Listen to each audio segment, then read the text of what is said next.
ಉದ್ದೇಶಿಸಿ ಮಾತಾಡಬೇಕು ಅಂತೇಳಿ ಅವರಲ್ಲಿ ವಿನಂತಿ ಮಾಡ್ತಾ ಇದ್ದೀನಿ. बोलो भारत माता की, बोलो भारत माता की, बोलो भारत माता की।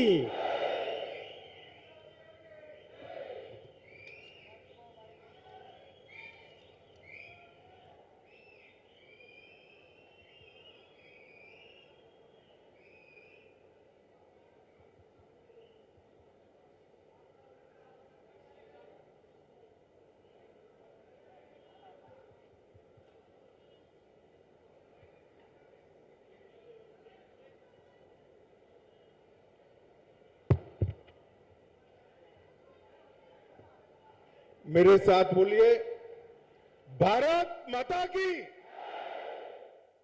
क्यों भाई, बेंगलुरु वालों की आवाज को क्या हो गया? बहुत समय के बाद बेंगलुरु के इतने सारे कार्यकर्ताओं को मिल रहा हूं भाई, आवाज ऐसी नहीं चलेगी। मेरे साथ दोनों हाथ उठाइए। बेंगलुरु की 27 में से 20 से ज्यादा सीट जीतने के संकल्प की मुट्ठी बींचिए और प्रचंड आवाज से बोलिए, भारत माता की, भारत माता की, भारत माता की। मंच पर उपस्थित भारतीय जनता पार्टी के प्रदेश अध्यक्ष श्रीमान नलिन कुमार कटील जी, हमारे लोकप्रिय मुख्यमंत्री श्री बसवराज बोम्मई जी, मेरे मित्र और मोदी जी की मंत्रिपरिषद के सदस्य श्री प्रहलाद जोशी जी, राष्ट्रीय महासचिव श्रीमान अरुण सिंह जी, राष्ट्रीय महासचिव और कर्नाटक के ही नेता श्री सीटी रवि जी, भारतीय जनता पार्टी की राष्ट्रीय उपाध्यक्ष और कर्नाटक की सहप्रभारी बहन डी के अरुणा जी, हमारे पूर्व मुख्यमंत्री और सांसद श्रीमान सदानंद गौड़ा जी, मंच पर उपस्थित सांसदगण, राज्य सरकार के मंत्रीगण, विधायक, प्रदेश के पदाधिकारी, शहर के पदाधिकारी और आज के कार्यक्रम में इतनी विशाल संख्या में आए हुए बेंगलुरु के हर बूथ से आए हुए बूथ अध्यक्ष और बीएलओ को मेरी पार्टी के मालिक, भारतीय जनता पार्टी के मालिक बूथ अध्यक्षों को मेरा प्रणाम। मित्रों, आज मैं बेंगलुरु की भूमि पर हूं। सबसे पहले नाद प्रभु केम्पे गौड़ा जी को प्रणाम कर मेरी बात की शुरुआत करना चाहता हूं। मैं जब यहां आया हूं तब जगत ज्योति बसवन्ना, आदि शंकराचार्य, माधवाचार्य, रामानुज के एक कर्म भूमि समग्र कर्नाटक की जनता को भी प्रणाम करना चाहता हूं। मित्रों, अभी मोदी जी ने महान शासक केम्पे गौड़ा जी की याद में अंतर्राष्ट्रीय हवाई अड्डे के टर्मिनल 2 का उद्घाटन किया और 108 फुट ऊंची उनकी मूर्ति प्रतिमा का अनावरण करने का भी काम किया। आज जब हम सब कार्यकर्ता बेंगलुरु में 20 से ज्यादा सीट जीतकर पूर्ण बहुमत की भारतीय जनता पार्टी की सरकार बनाने का संकल्प लेकर यहां पर एकत्रित आए हैं, तब केम्पेगौड़ा की ये मूर्ति हमारी सरकार के लिए प्रेरणा का स्थान रहेगी, हमारी मार्ग प्रशस्त करने वाली रहेगी। मित्रों, 2018 के चुनाव में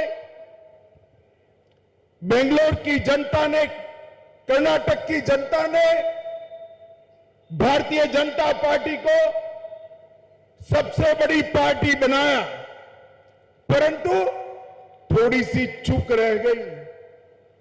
और जैसा हमेशा होता है, ये जेडीएस और कांग्रेस चुनाव के वक्त तो आमने सामने होते हैं, मगर जब भाजपा के सामने आते हैं तब इलू इलू कर एक दूसरे की गोद में बैठ जाते हैं और उनकी सरकार बनी।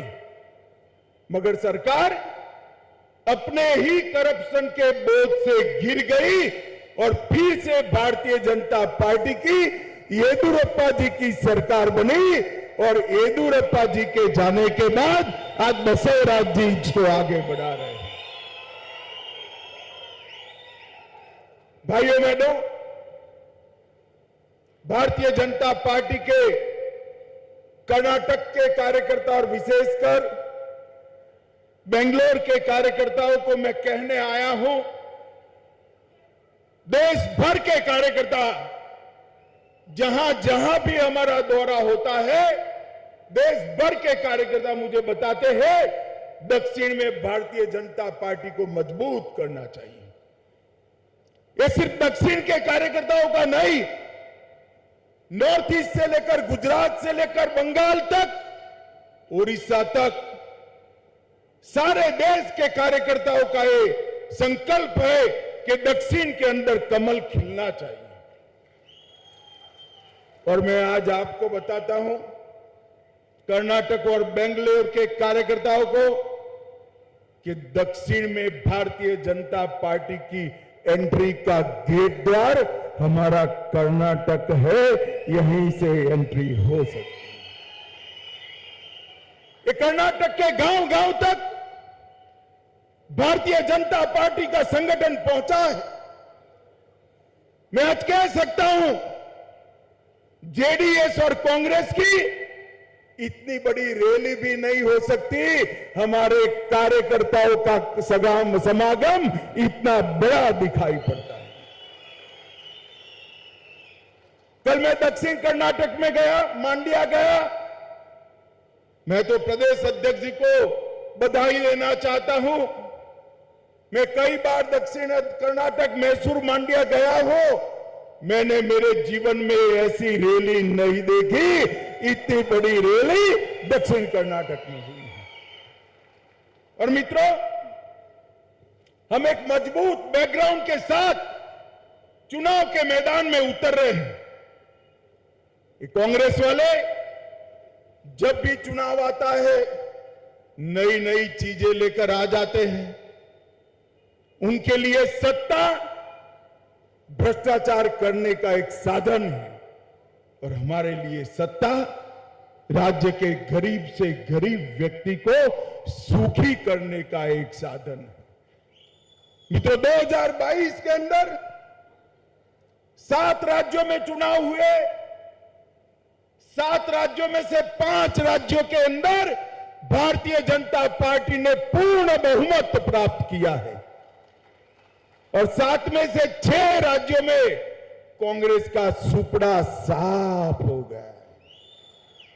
मित्रों, लगभग गुजरात, उत्तराखंड, मणिपुर, गोवा और उत्तर प्रदेश, ये राज्यों में भारतीय जनता पार्टी में और मजबूताई के साथ अपनी सरकार बनाई है। और गुजरात में तो मोदी जी की लोकप्रियता इतनी है कि गुजराती जनता ने सारे रिकॉर्ड तोड़ दिए हैं। मित्रों, 182 में से 156 सीटें दी है और कांग्रेस को वहां विपक्ष का स्टेटस भी चला गया है। ये बैकग्राउंड के साथ हमारे प्रिय प्रधानमंत्री नरेंद्र मोदी जी के सुशासन के सुफल के साथ येदियुरप्पा और बसवराज जी ने जो सरकार चलाई है, उसकी सफलताओं की सिद्धियों के साथ हम चुनाव में अंदर जा रहे हैं। मैं आज मेरे सामने बैठे हुए बेंगलुरु के कार्यकर्ता और कर्नाटक भर में बिखरे हुए भारतीय जनता पार्टी के कार्यकर्ताओं को आज आह्वान करने आया हूं। सरकार बनानी है तो आधी अधूरी मत बनाना, 2/3 बहुमत वाली पूर्ण बहुमत की सरकार बनाइएगा। और मैंने कर्नाटक की जनता का मूड देखा है, जनता तैयार बैठी है, हमने जाना पड़ेगा। मोदी जी हमारे चुनाव का नेतृत्व करेंगे, मगर वोटर के लिए तो मेरा बूथ का कार्यकर्ता, मेरा बीएलओ ही नरेंद्र मोदी है। नरेंद्र मोदी का संदेश लेकर आपको वहां जाना है। और मैं गारंटी देता हूं आपको मित्रों, संपर्क के लिए बाहर निकल पड़िए। हमारी केंद्र सरकार और राज्य सरकार 8 साल 9 साल तक चली। नरेंद्र मोदी सरकार ने कोई ऐसा काम नहीं किया है जिससे आपको शर्म से जो सिर झुकाना पड़े। सीना तान कर जाइए, जनता आपके स्वागत के लिए तैयार बैठी है। मित्रों, गरीब कल्याण के बारे में इंदिरा जी ने सूत्र दिया था, गरीबी हटाओ। वो सूत्र तो दिया, मगर कांग्रेस ने गरीबी हटाने की जगह गरीबों को हटाने का काम किया। भारतीय जनता पार्टी ने इस देश के 80 करोड़ गरीबों के घर में बैंक अकाउंट भेजा है। करोड़ों गरीबों के घर में शौचालय बनाकर गरीब माताओं और बहनों को सम्मान के साथ जीने का अधिकार दिया है। आजादी के 70 साल के बाद 4 करोड़ से ज्यादा गरीब के घर में बिजली का लट्टू पहुंचाने का काम, उसका अंधेरा समाप्त करने का काम ये भारतीय जनता पार्टी की नरेंद्र मोदी सरकार ने किया है। 13 करोड़ से ज्यादा माताओं को चूल्हे के धुएं से मुक्त कर गैस का सिलेंडर देने का काम ये भारतीय जनता पार्टी की सरकार ने किया है। 60 करोड़ से ज्यादा गरीबों के घर में 5 लाख तक का सारा स्वास्थ्य का खर्चा आज नरेंद्र मोदी सरकार उठा रही है। और भाइयों बहनों, चीन में कोरोना फिर से प्रसर रहा है। मैं आप सभी कार्यकर्ताओं को पूछना चाहता हूं, कोरोना के दोनों डोज लिए या नहीं लिए? भाई हाथ ऊपर करो, किस किस ने लिए हैं? सबने लिए ना? एक पैसा भी देना पड़ा है? नरेंद्र मोदी सरकार ने भारत के 130 करोड़ लोगों को 230 crore dose free of cost देकर भारत को कोरोना से सुरक्षित करने का काम।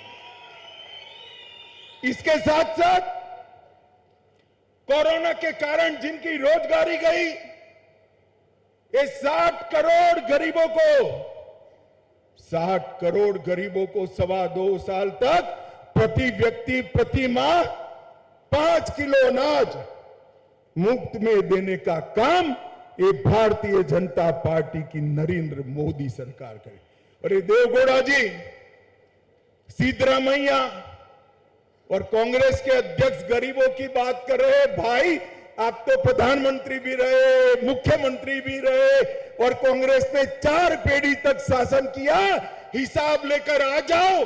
बेंगलोर के चौराहे पर मेरा युवा मोर्चा का कार्यकर्ता आकर आपको हिसाब दे देगा। एक और आपका 65 साल का शासन और एक और मोदी जी के 8 साल का शासन, हमारा पलड़ा भारी है। और मित्रों, आज मैं ये कहने आया हूं कार्यकर्ताओं को, अगले 6 महीने भारतीय जनता पार्टी के कार्यकर्ताओं ने सारे कामकाज छोड़कर अर्जुन को जैसे चिड़िया की आंख दिखाई देती थी, इस तरह हमें हमारा बूथ दिखाई देना पड़ेगा। और मैं आपको कहता हूं, आप आपके बूथ को मजबूत करिए, हर मतदाता का संपर्क करिए, बूथ को मजबूत आप करिए, देश को मजबूत करने का काम नरेंद्र मोदी जी करेंगे।